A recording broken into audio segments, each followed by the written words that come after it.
If almost every registered millennial voter went out to the polls, millennials would be the deciding factor in nearly every state.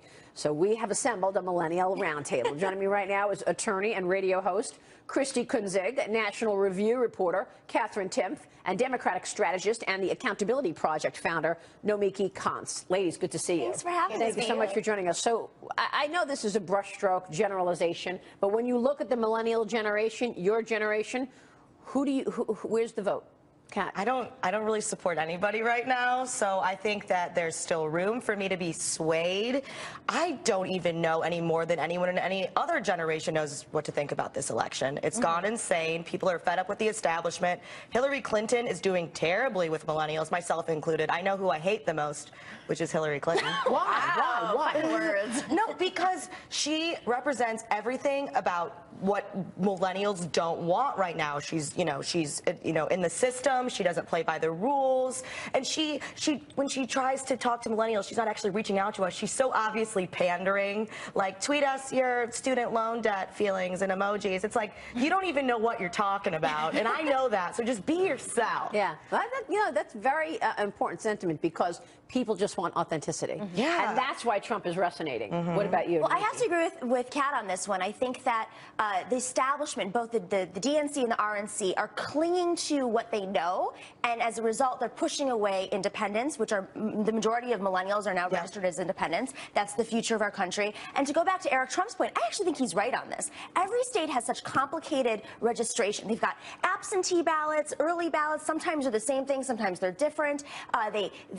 In New York, we have closed primaries, very closed primaries. And you have to register with a party in October, but your absentee ballot was due yesterday. It's so confusing. But if your dad is running, you Google it. Well, you make sure to make time to Google it.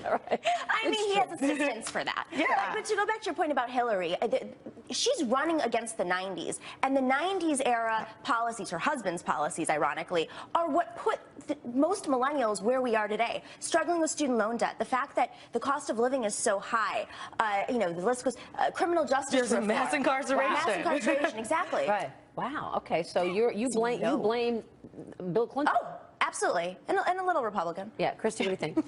I'm not up to be swayed at all. The only swaying is going to be who I think should be vice president, maybe. But I am fully for Donald Trump. You are. I have loved him since he announced that he was going to run. Everything he says, I mean, his focus on bringing back jobs, I think that's really what we need. I couldn't imagine anyone to help our economy more than him. He's been so successful. I like that he's tough.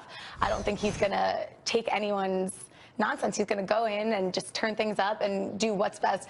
Well, does it bother you, his stance on immigration, on the border calls, on the, let's wait and ban Muslims until we figure this out, is his quote? It doesn't bother me at all. I think we need someone who's going to look out for what's best for us. Our safety is of the utmost importance. And if we can't properly vet people, I think that's what we need. We need to say, okay, wait, let's maybe not let everyone rush in. Let's see if we can find a way to get them in where we know they're not going to be destroying. Do you feel the same as Kat when it comes to the other side, Hillary Clinton?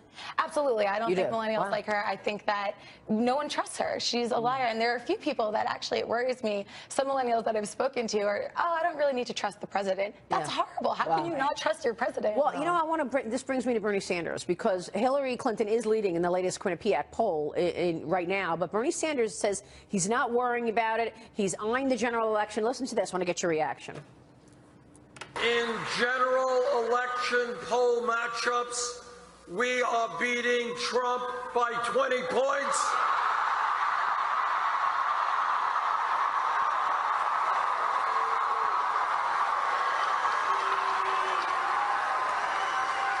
With a larger margin than Secretary Clinton, and we will win a major victory here in New York next Tuesday. There you go. He says he can beat Trump and that he has the millennial vote. What is your take on the support that Bernie Sanders has had from your generation? Well, I'm a Bernie Sanders supporter. I am. And he wooed me really not that long ago, it was January, when I realized that Hillary Clinton had blocked out all of the other Democratic candidates from entering the race in August by getting half of the superdelegates. And so when I looked at the future of the party and I saw over 80% of those under 45 of the Democratic Party and the progressive side moving with Bernie Sanders, I said, this is the future. I gotta listen a little bit more. And sure enough, he has a very detailed plan. Do his socialist policies concern you? I mean, at some point, do you have an aspiration to be in the highest earning tax bracket? Sure. And are you ready to pay 92% of that earnings in taxes?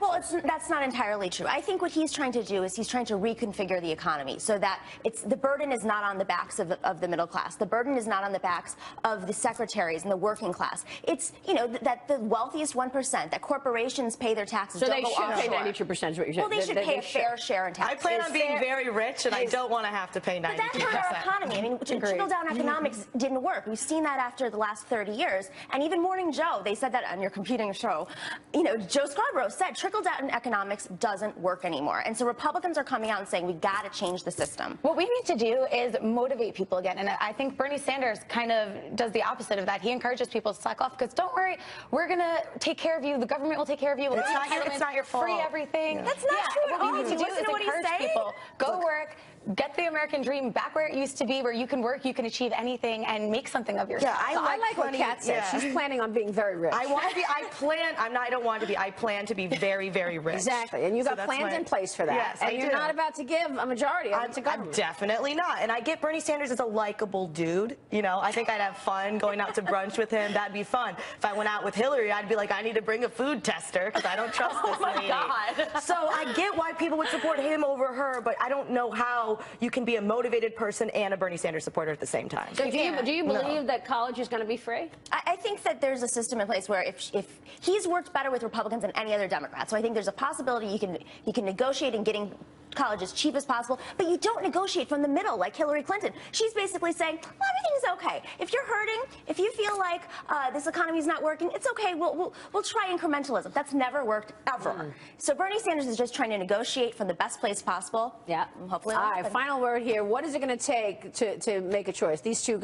ladies have a choice. I don't know. What is it going to take to crystallize it for you? I'm going to meditate on it, I guess. I don't know what to do. I don't know. I'll look at third-party options. I'll persuade her a little bit. Thank you, ladies. Great to see you all. Christy Kunzig, Katherine Timpf, Nomiki Kantz. We'll see you soon, ladies. Thank you. Coming up next, millions of Americans expected to take to the skies this summer. So what are the hottest destinations for your travel summer trip? Travel site kayak.com CEO will join me next.